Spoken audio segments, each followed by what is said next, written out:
Hey, I remember that shit, Juwan. I remember that shit, just so you know. Don't touch me. Juwan, comments on yesterday, sir.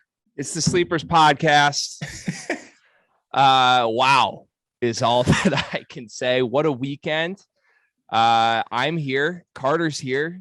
It's Monday morning when we're recording this. We've had less than 24 hours to digest the Juwan Howard incident with Wisconsin coach Greg Gard and the rest of the Wisconsin coaching staff.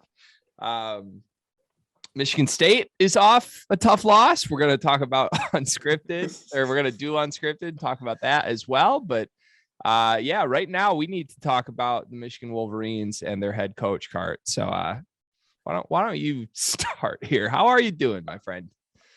I'm good. Just because in general, besides the whole Juwan Wisconsin incident, great day of basketball yesterday. Had some overtime at Hinkle, good Providence live money line. That was a nice little thing to start the day. Houston pulled it out in double overtime, I think. So it was a great day of hoops, and then it was marred by just I'm shaking even talking about it right now. It was the disgusting act by both sides, by both universities. Both universities should be ashamed. There's children watching this. There's people growing up that are watching this and are going to be mimicking what those players' actions do. And I'm appalled that the Big Ten Conference as a whole has this black eye. And now we have to talk about the Big Ten Conference. And in the back of our head, that image of Juwan taking his mask off and letting Greg Gard know, and Greg Gard putting his hands on Juwan is going to be burned and etched into my memory forever. It's tough. So you've, first of all, kudos to you. That's a great sarcastic monologue. You've got to be happy that like the timing of this at least has led to like no one talking about Tom Izzo and Michigan State struggles. That's got to be the bright side for Michigan State. No, I literally sent out that gif of that wrestler. I think it's Sting, and he's just like sitting like all the way in the top rafters and like the last row, just watching everything burning down beneath.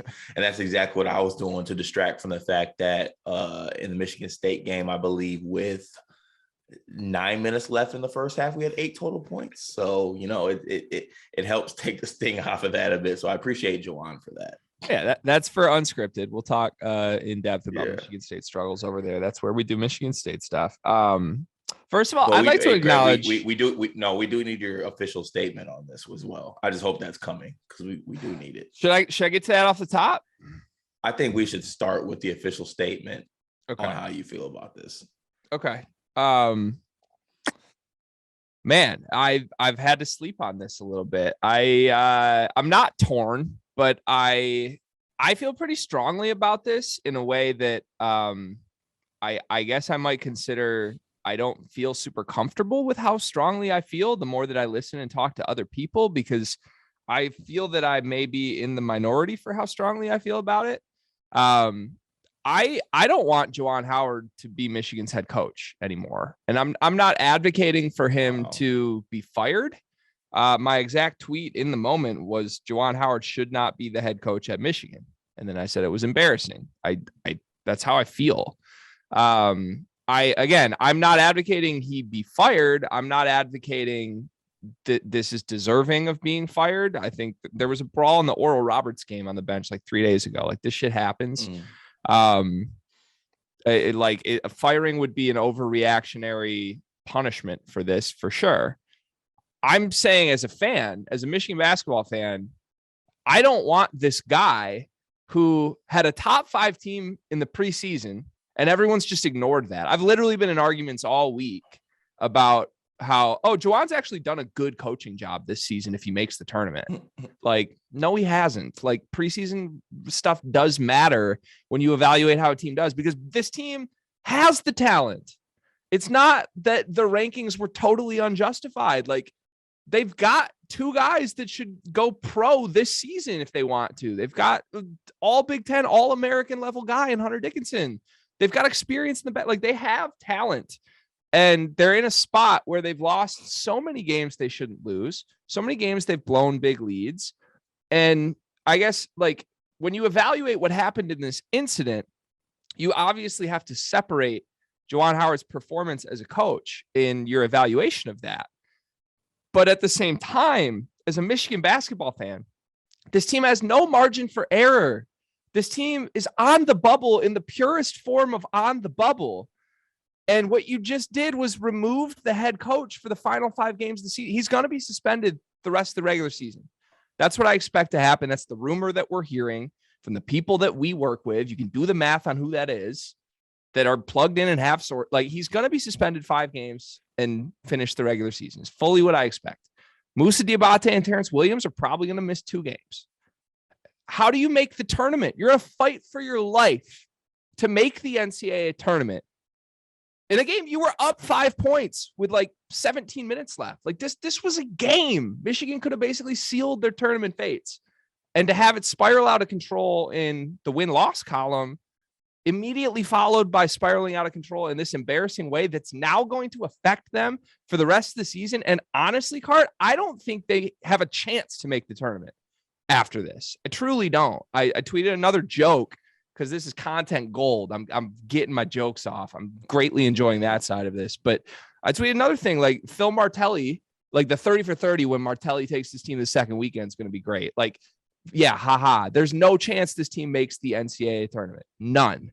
Without their head coach, without the power forward that is the entire reason they're good is because Moussa Diabate has come on and played well. It's just a jarring lack of a sense of the moment. It's a jarring lack of poise.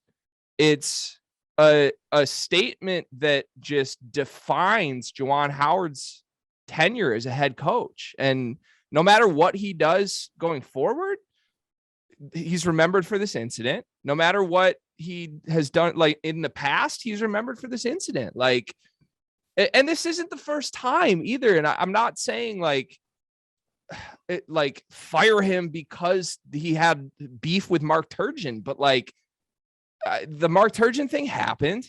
Moussa Diabate had to be held back in the handshake line at Rutgers. Like, this is not the first time things have gotten testy and Juwan goes there. And again, I'm uncomfortable with it because I've been trying to listen to more people, right? Like, we have our Multiplicity Media group chat, and there's a lot of awesome minority content people that are part of that company. And I'm a white man at that company, and I'm a white man who's openly saying like the white man was in the right here. He had no fault at all, and the black man's at harm. I don't feel great about that.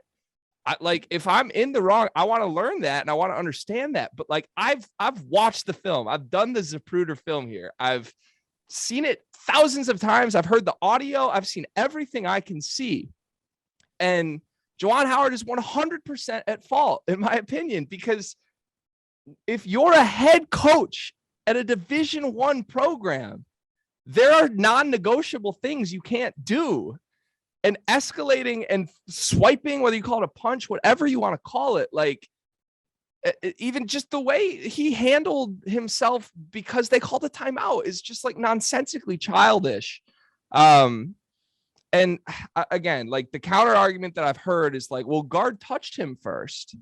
Like, have you not watched Division I handshake lines? Like, coaches usually touch each other. I didn't think Greg Gard's quote unquote grabbing of Juwan Howard's elbow was malicious in any way. Like, and to say like Juwan was trying to blow by him and Gard grabbed him and got in front of him, like, is wildly ignoring of the context of that moment to me. Like, the lead up to that was Juwan Howard's pressing with 20 seconds left in the game when Greg Gard's walk-ons are in the game. Like, if you don't want Greg Gard to call a timeout, don't press. The game's over if you just bring your guys back to half court. Gard takes the timeout, which he's 100% in his right to do. Juwan throws a hissy fit, like he's visibly upset on the sidelines. And then the game ends. Handshake lines initiate. Juwan doesn't make his way to Gard. If Juwan wanted to blow by Gard in the handshake line, he had every opportunity to do so. He's the first guy. The head coaches are the first guy to go through the handshake line. If he wanted to blow by in the moment, it's done. And instead, he didn't do that. He was like the 15th guy from the Michigan sideline to make his way to Gard, to the point that the announcers calling the game knew something was wrong. Like in the moment when you can't even watch it, you're hearing the announcers be like, oh, and we have trouble on the Michigan sideline getting through the handshake line. Like, what's going to happen with Juwan? Juwan's clearly making this an incident before Greg Gard even comes close to Juwan. And then again, Juwan's saying shit before he gets to Gard. He's holding his mask out. He's literally saying, I'm going to remember that. I'm going to remember that. And like, if the expectation is for a head coach that's on the opposite sideline from Juwan to ignore all of that and just let him walk by, then like, fine. But that's an unrealistic expectation. Like we've seen this happen. We've seen confrontations. It always ends with the coaches just jawing at each other and then it's done. And to me, what Greg Gard did in response to that was the expected response. Like if a coach is one, visibly upset, two, talking that shit to you, and three, trying to storm by you, hell yeah, you get in front of him and say, what the fuck's your problem, man? And I think that's what Greg Gard was trying to do. Juwan, immediately after getting lightly touched on his arm, puts two hands under the man's chin, and then Wisconsin guys step in and everybody becomes a fool from there. What Krabenhoff did is inexcusable. What Jacoby Neath did, throwing a punch that connected on Terrence Williams, one, incredibly impressive punch, but two, it like inexcusable. Diabate and Terrence Williams are idiots for throwing haymakers visibly. Like, what do you think is going to happen? And then I don't know. It gets more embarrassing from there for me for Juwan. Like, obviously, he throws the swipe at Krabenhoff, and this is tragic at this point.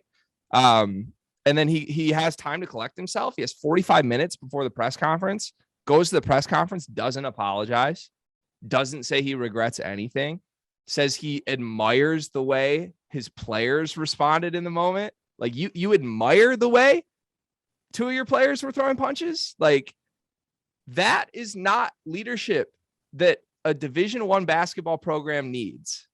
And again, coming back to my conclusion of all of this, as a Michigan fan, I don't care that I'm in the minority here.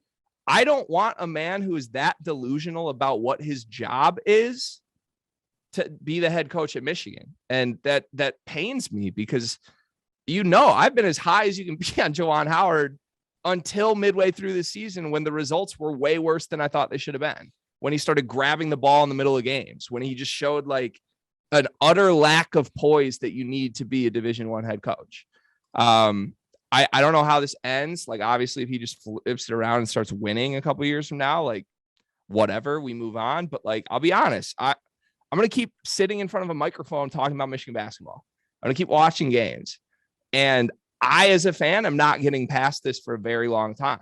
Like, I don't know what Juwan will have to do for me to flip and be like, I'm happy with that man as my head coach, because I don't think he has the mental, the emotional stamina to do this job well. And I think his ego, quite frankly, is way too fragile and way too big to be a head coach at the highest level. And that's my official statement. Okay. First of all, a lot to break down that statement. I'm going to give you my little counter statement here. And it's going to have a couple different points to it. First point that I'd like to point out is Michigan fan base as a whole.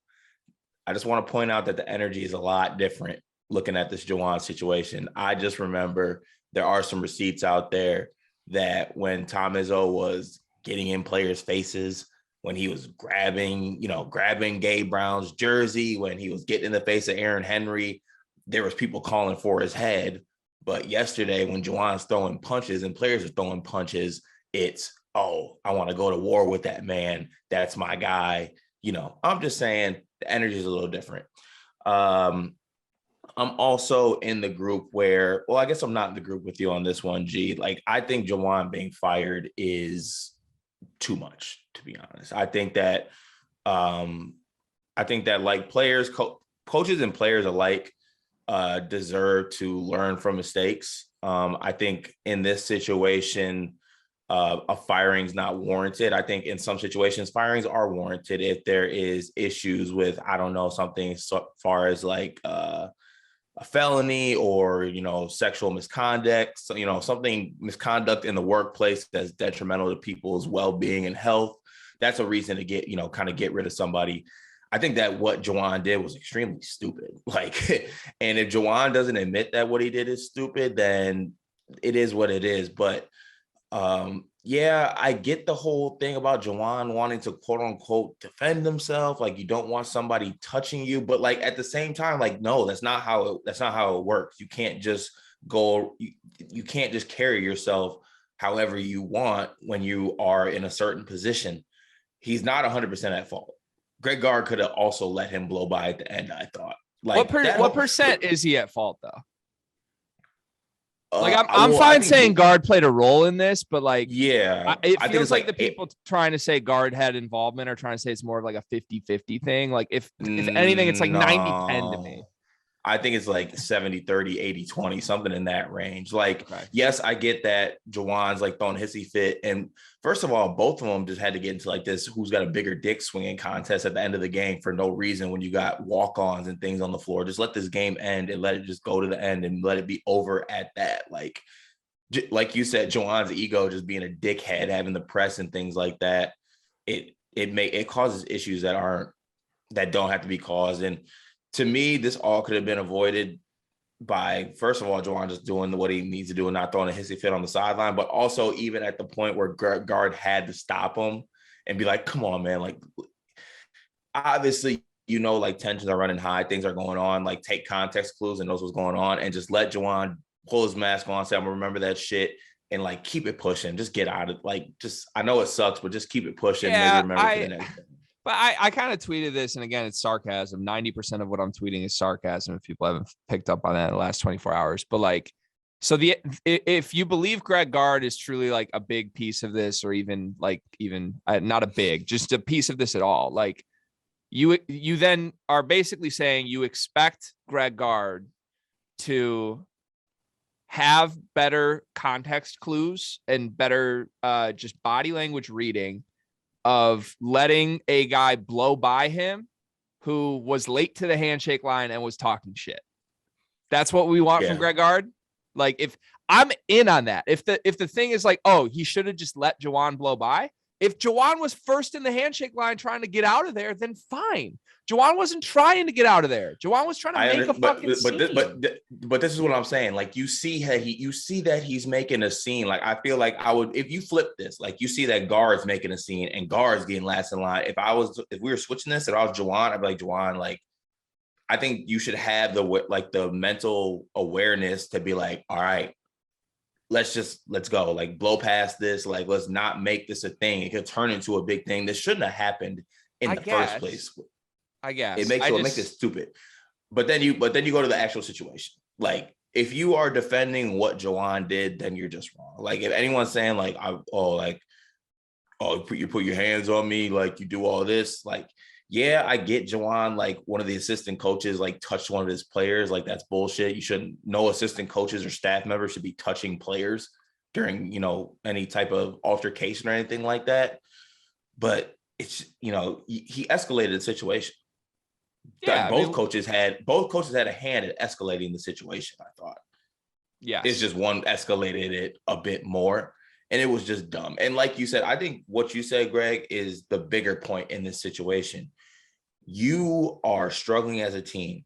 You have a small margin for error in this season. This is back-to-back games, honestly, where you've made mental errors that could have cost your team wins. And it's going to cost you games moving forward. In the last game, he comes onto the court and touches the ball during the Iowa game. A mental hiccup shouldn't happen. He also got teed up that game. Like, yeah, like it's you can have an ego and you can have that type of stuff, but also let's look at it this way. If there was a player on Michigan State's team and their ego was affecting like wins and losses, you would expect that player to tighten up his ego, or you would expect him to be able to control his ego to the point where it's not hurting his team. What Juwan did is hurting the University of Michigan because they're not going to have their coach moving forward and they're going to be missing players moving forward. So at the end of the day, just dumb. Yeah. Dumb. I don't know. Like, a metaphor comes to mind for me of like trying to evaluate like who's actually at fault for how they reacted. Cause you're right. Like, there's fingers to point on both sides. For me, the Wisconsin side of things, the fingers I would primarily point would be Krabenhoft. I don't think you should ever touch another team's players in any way as a coach. Was and Wisconsin staff as a whole. Yeah. I mean, like honestly, they really escalated the situation, and they're like Wisconsin staff members too. Yeah. That everybody on Wisconsin was foolish in the way they responded after things started going crazy. Jacoby Neath, I mean, to me, like I didn't see players throwing punches until Neath landed one. Until he threw a sucker punch, I would add, by the way. Yeah, I expect him to get a sizable suspension, or at least as sizable as Diabate and Williams get. Brad Davison, our buddy from we've interviewed him before. I mean, hilarious. All he's doing in the moment. Come on, we're singing varsity. Come on. He wants to sing varsity so bad, but no, Cart. My metaphor for all of this, though, at least like as Gard is involved, and I'm pretty down on Greg Gard. I think Greg Gard's a bad coach who's doing a good job this season. I like making jokes at his expense, but like, what comes to mind for me, Cart? I've got a nephew. You know my nephew, little Cart. His name is Carter. Yeah. He's 6 years old. He's really, really big into karate right now. Like he's got his own belt. He's moved up the ranks a little bit. He's got some pretty impressive kicks. Like that's his thing. Okay. So when I wax off. When I go over to my brother and sister-in-law's house and my nephew is there, like I'm his buddy. I like to play whatever the latest thing is with him. It's been soccer. It's been basketball. It's been golf. Now it's karate. So like I'll walk up to him like, hey, like show me your kicks. Like let's do some karate. And like I'll put my hand out. He'll kick my hand, right? Because I basically like the context of the moment is like, hey, let's come play karate. Like show me what you got. Kick my hand. He'll kick my hand. Like Juwan's reaction would remind me of like if I just like spun around and kicked my nephew because he kicked my hand. And it's like, oh, he did it first. Like, no, he did it first because in the moment I told him, let's go play karate. And I have to expect as an adult that like as his uncle, if I open the door for my nephew to go do something, he's going to do that. Like that's as a Division I head basketball coach. If you show up the opposing coach by like visibly being upset on their home court after you just got ran out the building by 20, after pressing with 20 seconds left, and you're talking that shit on the way to the handshake line, of course the dude's going to try to talk to you about it. And that, to me, that's what Gard was trying to do. Gard was not trying to swing. Gard was not trying to make this a fight. Gard was trying to be like, dude, what the fuck? And Juwan couldn't handle that. And that's what led to a bigger incident, which is just wild to me. Like how many times, Cart, how many times do coaches have little beefs? Like all the time, the time.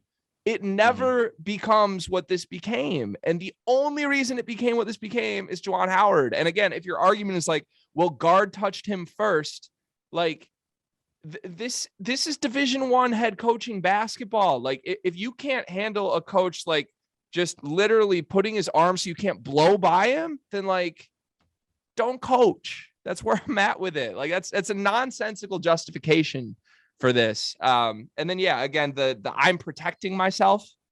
Really? You were protecting yourself from Turgeon and you're protecting yourself from Gard?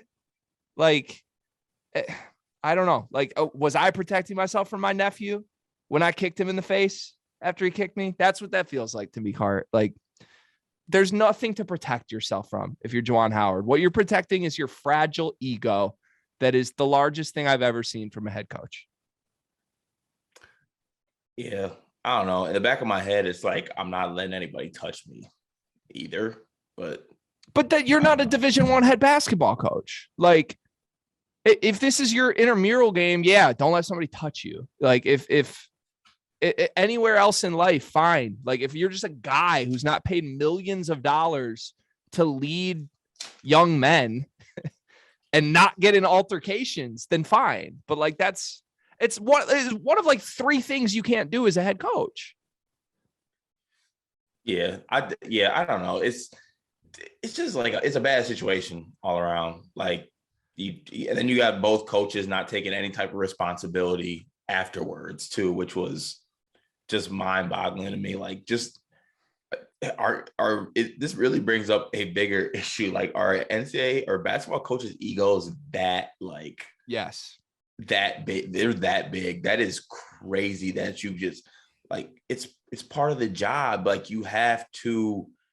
Like, like you said, you're a leader of young men. Like, you have to carry yourself a certain way.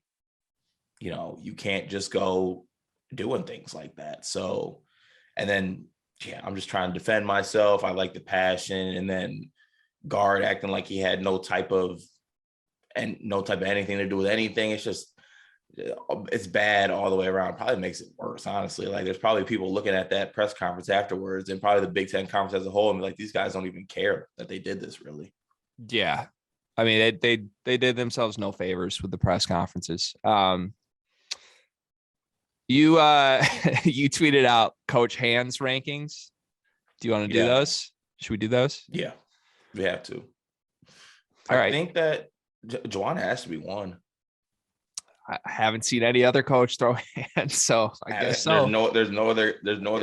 Has there ever been a situation where coaches have actually like thrown a punch? Not that I can think of, honestly. I mean, we've seen players brawl. We've seen like coaches had to be restrained, quote unquote, to hold me back. But like, no, that's why this shit's both hilarious and nonsensical for a coach who's trying to make the tournament to do that. Yeah. Shout out to MMA Twitter too, as well, like breaking down whether it was a punch or a slap, and it was actually a slap.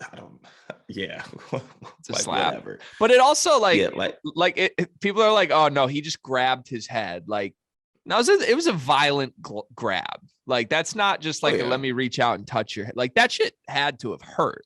Like, he landed that shit on Krabbenoff's head. Yeah. Like, I just can't believe he actually threw one. That was funny as hell, but it's crazy. Yeah, I think you got Juwan one. This is a bigger issue. I don't think Big Ten coaches really have hands. I think it's Juwan one by himself, and then you have a bunch of just. Tom Izzo has hands when he's dealing with his own players. So if we count that, like, 2. Tom Izzo also probably has arthritis. Like, he probably can't even make a fist. Last night on After Dark, Doug Gottlieb used a prompt like this, and he was like, who would have been the most likely Big Ten coach to throw a punch? And everybody agreed it was Fran McCaffrey. Oh, that's 100% facts. Fran McCaffrey, Brad Underwood were the top 2. I could see either of them just doing stupid shit like that, but I don't know. Like, I feel like a Fran punch would be a pretty flimsy punch, though. I don't know. He gets fired up, though. Yeah. Fran's crazy. Brad's the leader of the fake tough guys. So, like, I feel like Brad Underwood would be the hold me back guy in that moment. Yeah. I think the worst hands in the Big Ten got to be, like, Holtman. Or Mike Woodson. Oh, my God. Like, no offense, but I feel like if Mike Woodson tried to fight, he'd fall asleep. I'm just saying, like, you're probably right though. Holtman's too happy. Realistically, no one's throwing a punch. Like, nobody else is swinging on another coach except for Juwan Howard. Ben Johnson's a younger guy, so he's probably active. He's probably got some hands. I wouldn't want to smoke with Ben Johnson. Probably McCaffrey, Underwood, Ben Johnson, and clearly Juwan are guys I would not want smoke with. You can't say what you want about Juwan Howard. Sleeper pig, Danny Manning. Say what you want about Juwan Howard. You cannot question whether or not he will back it up. Like, he'll go there. He will very clearly go there. I'm not happy he went there, but he went there. So it is what it is. I'm interested to see where this goes. Yeah, are they going to make the tournament? No. Oh, that's toast. Do you think it's directly because of this incident that they missed the tournament? Yeah, like they're going to be without 2 major rotation players. Yeah, I mean, their entire front court rotation is now as much as Hunter Dickinson can play, and then 45 minutes of Brandon Johns and Jaron Fault. Oh, the Michigan fan base was hoping Brandon Johns threw a punch so bad yesterday. Can I do one little positive, funny flip on this? Yes. I hope it's funny. So I've been saying all year, you know this, since the first game of the season, that Michigan's success ultimately comes down to playing Kobe Buffkin 30 minutes on the wing and Caleb Houston at the 4. And that's suddenly their only good lineup option. Like, yeah, but you're gonna be sick when well, not gonna be Howard, but Martelli runs out, Dickinson falls front court, and they just rock out. What if this saves the season? What if Kobe Buffkin jumps in to the 3 and scores like 15 a game? And Juwan, it's just like, holy shit, Juwan. Juwan, big fan coach of the year, knows what he's doing. Okay, we've seen this happen before. It was before my lifetime and your lifetime. But like we've seen a Michigan coach be relieved of his duties and then the assistant coach take them to a national championship card. What happens if Phil Martelli takes this team to a Final Four? Is Juwan Howard the coach next year? Yes. Is he? Yes. Yes. Is he? Yeah, you don't think so? If Martelli takes this group to a Final Four, this group that's on the bubble right now, like this group of Juwan's players, who Juwan is underachieving with, like I don't know. Who he got there in the first place? I don't know. I don't know how this ends for Juwan, man. I truly think it more than anything, it's going to be a massive inflection point, like leading to a couple years of mediocrity. Like, I don't know. You could flip it and say like recruits, like, oh, you want to have a guy who will really actually fight for you. Like everybody says they'll fight for you. This dude will fight for you. But like, if I'm a parent, do I want my kid going to Michigan right now? Like if I'm Musa Diabate's mom, am I not just like, dude, you just ruined my kid's draft stock? Like, did Juwan do that though? I mean, I think he played a major part in it. Musa has been ready to scrap all year. He has if been. we're being honest. Like Musa's been waiting for that moment. Yeah, he had to be held back in the Rutgers line. I don't know. I really do think that's going to hurt Musa very much come NBA draft time. I think he was going to be a first round pick. I don't think that's going to happen anymore. This might mean year 2 Musa for you though. It might. Juwan's playing chess. Like y'all playing checkers. He knows how to get his guys back, get them suspended. They'll come back. You know why Brandon Johns didn't throw any punches? Why? He would have missed them all. That's all. That's it.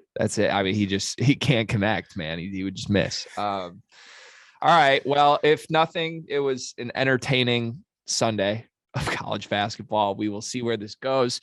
There will be news, I'm sure, of the length of this suspension this week. We will continue to monitor the situation, and I'm sure we'll be back to talk more about it. We'll probably do a Spotify green room on this at some point. Quick things. We did our Dimers. Well, actually, no, it wasn't Dimers. We just did a Sleepers little Saturday pick'em that 122 people entered. We sent out co-winners. We sent a hat and $50 each to 2 winners who picked 9 out of 10 games correctly. We'll do that every Saturday the rest of the season. So please continue to enter, spread the word so other people can get involved as well. We're going to have some fun versions of that planned for conference championship week as well. I'm going to be on site at the Big Ten tournament all week. So that's going to be really fun. And yeah, we'll have more exciting things upcoming. A Dimers bracket challenge will also be coming. Working on trying to get 1 to 2 more co-sponsors for that event so we can up the prize pool a little bit. But Dimers has given us some money that we can use for winners who pick the best bracket. So stay tuned. We'll probably announce that March 1st. We love the folks at Dimers. Dimers.com/sleepers, where you can find free bets, deposit matches, etc. Car, we are about to talk to Kentucky star Kellan Grady. And we didn't even talk about Kentucky leading up to this because Juwan Howard wanted to throw punches. Yeah, so blame Juwan for us not laying the stage for this, but definitely excited to get Kellan on. Big game Saturday against Alabama. And, this Kentucky team is dangerous. We talked about it on this podcast. We think they're a team that is primed to make a Final Four. Some might even say the best chance to make a Final Four in the SEC, and that is even over Auburn. So I'd be excited to see this Kentucky team fully healthy. But great time to get Kellan on here and kind of gives a little insight into Kentucky men's basketball. You taking Kentucky or Auburn in the NCAA tournament? Who goes further? Kentucky. You think Kentucky's the best team in the country when healthy? Because I do. I really do. You're on Gonzaga, right? Yeah, I'm on Gonzaga still, but I think that this Kentucky team, fully healthy, which would be nice to see because we've rarely seen it this year, can be dangerous. So I'm taking Kentucky. I'll put it out there. I've been on this for a couple of weeks now. I think when healthy, Kentucky is the best team in the country. I think all of their losses include a hobbled Ty Washington. And honestly, Cart, we're going to talk to him, but like maybe Kellan Grady needs a little bit bigger of a role. Maybe he needs the ball in his hands a little more because my God, that man went like Davidson mode, but times 3. He's got that ability, and guard play matters in March. Just saying, not many guards in the country I'd rather have than Kellan Grady or Ty Washington or Severe Wheeler for that fact. We let's get to it. This is our interview with Kentucky guard Kellan Grady.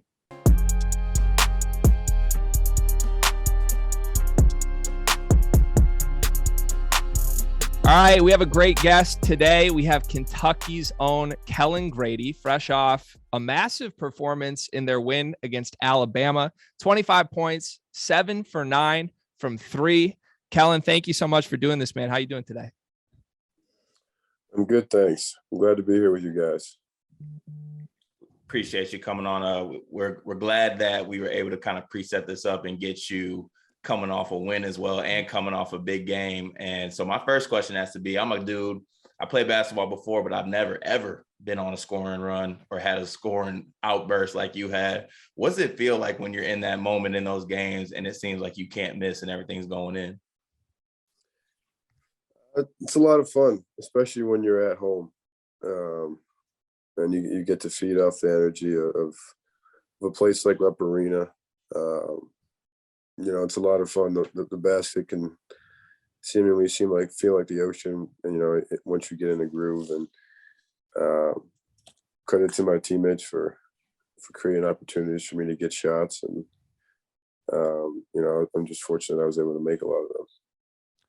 So ultimate team guy, as you can see, giving credit to the teammates. I love to hear that. But at the same time, we got to be honest and we have to acknowledge you were without a couple pretty critical teammates here, without your backcourt co-guys, Ty Washington, Severe Wheeler.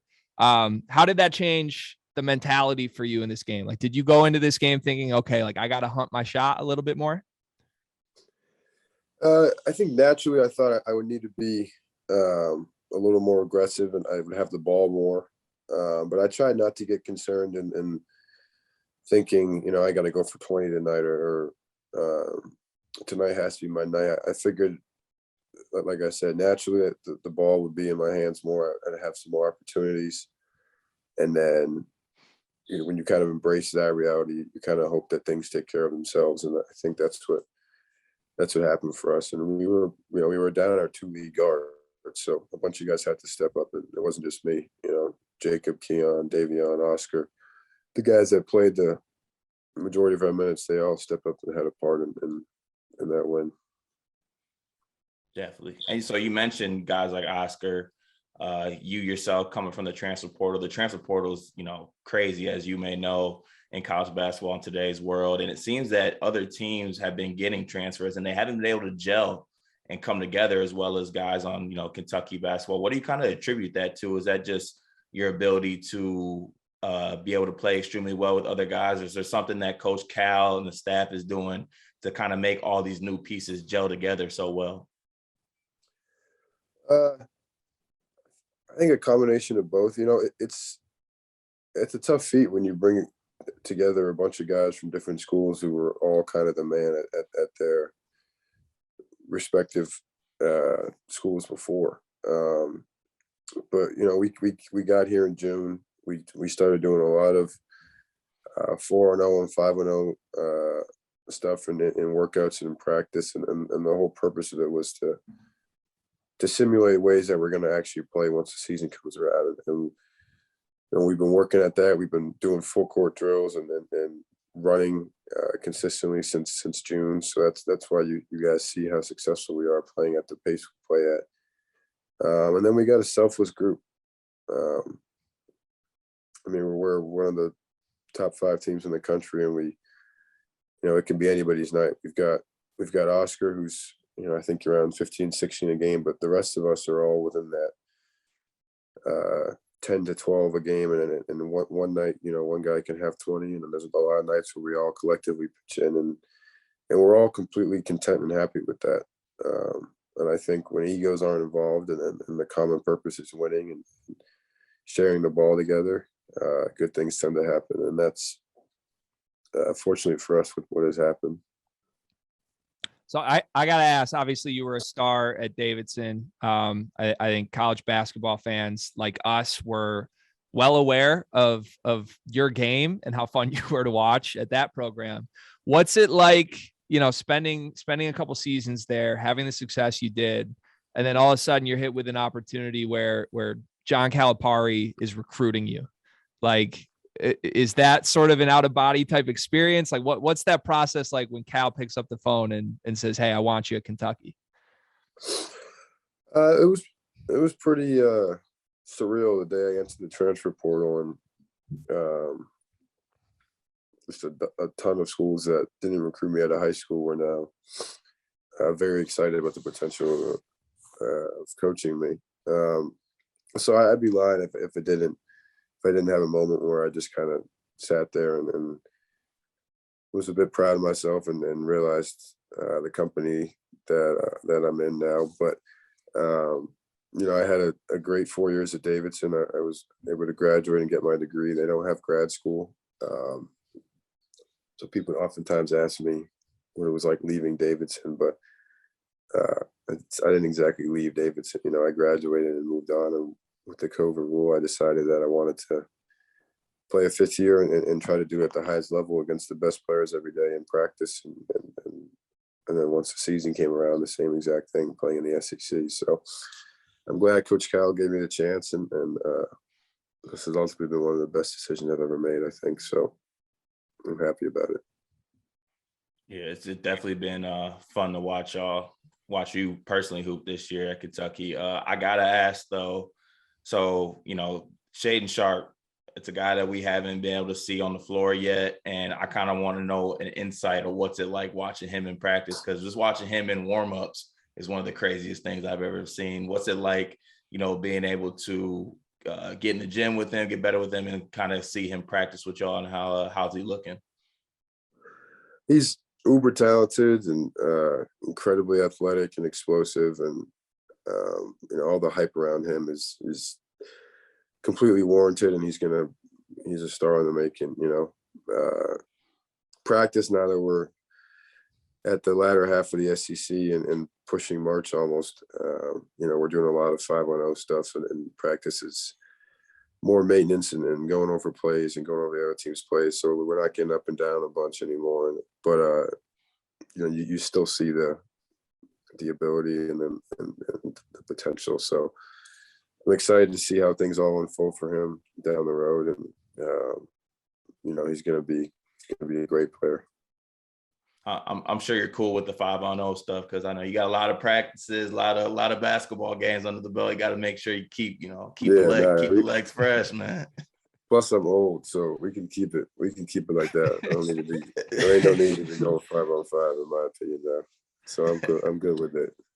So we had Auburn's Wendell Green on here about a month ago now. And this was shortly after you guys had wrapped your game with them, after I believe it was Oscar had a quote in the post game about you guys hope you see them again, because you feel strongly that Kentucky is the best team there. In the weeks since, I'll be honest, at the time I kind of I didn't know what to make of that. I'm like, damn, that's quite a quote. And then I really kept watching you guys. And over the last 2 weeks, I've been adamant. I think when you guys are fully healthy, you are the best team in the country. So like, obviously Auburn's very good. What's your take on the Auburn Kentucky rivalry this year, and if you might see him again? I mean, I second what Oscar says. Oscar said, excuse me. I hope we do see him again. You know, I don't like to get into the, you know, over focusing on one opponent and the potential of playing one opponent and beating one opponent again. But I will say that I think when we're at full strength, it's very hard to beat us. We're a versatile team with a lot of options. And we showed, I know it was only about 10 minutes, but we were playing really well against Auburn when we were up, when we had our full team. And fortunately, a couple of guys went down, but we still had opportunities to win that game. And, you know, we're excited about the opportunity of potentially playing them again. So that's what I'll say about that. Yeah, I definitely think, just as, you know, myself and Greg were college basketball fans as a whole. Yes. The streets, as we like to say, need to see that rematch. Like, we need it. We need that. We need it, and I have a feeling we'll get it too. I'm knocking on wood over here, but you guys are too good to not find a way to find each other, whether it's in the SEC tournament, whether it's in the NCAA tournament. I have a feeling you will cross paths again. I'm going to leave you with one half kidding question, but I don't know if you saw this. The big news over the weekend of college basketball was the altercation between Juwan Howard and the Wisconsin coaching staff. We're Michigan guys, so we're obviously talking a lot about this. I'm not going to ask you your thoughts on that incident, but you're a guy who's now played for two, I would say, wildly different stylistic coaches, personality-wise. My question to you, between Bob McKillop and Coach Cal, who would have more hands if they needed to throw down? Who would be the guy you feel more confident in potentially winning a fight? Oh, man. You know, Coach McKillop has a lot of Queens, New York City toughness about him. He grew up in Queens. His dad was a police officer. I know he used to always brag about playing at the park and all those things. So I think he's got some toughness to him, but so does Cal. So because I have the utmost respect for both of those guys and I'm in good spirits with both of them, I'm going to, if I may, I'm going to decline to answer this. That's fair. That's okay. That's completely okay. I appreciate the insight into the playing for Bob McKillop, though, and you know, it's a fun scenario to think of, but I don't think anybody even wants to see that any type of fight or hands happening between those two coaches anyway. So let's keep things cordial around the college basketball world. Yeah, we can do that. All right, Kellan, this was really fun, man. Thank you so much for making time for us. We love watching you. Good luck the rest of the season, and I know you'll be doing big things down the stretch here. Thanks, y'all. Appreciate it. That was fun. Have a good one. Appreciate you.